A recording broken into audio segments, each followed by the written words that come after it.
पदपङ्कज स्फुरदमन्दरेणोत्कटां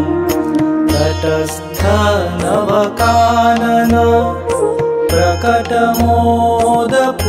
प्रकटमोदपुष्पाम्बुना सुरासुरसुपूजिता स्मरपितुः श्रियं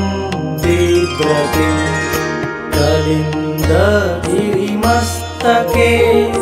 पतदमन्दपूरोज्ज्वला विलासगमनोल्लसत् प्रकटगण्डशैलोन्नता सघोषगतिदन्तुरा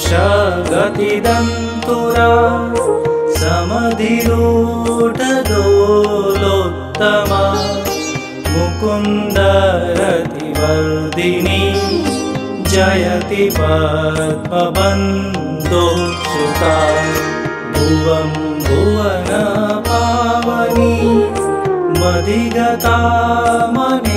मधिगतामनेकस्वने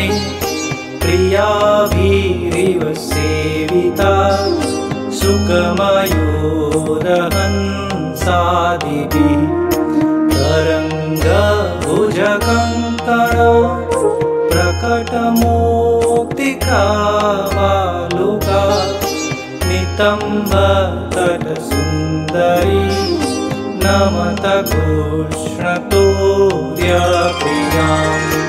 अनन्तगुणभूषिते शिवविरञ्चिते वस्तुते घनाघननीले सदा ध्रुवपराशर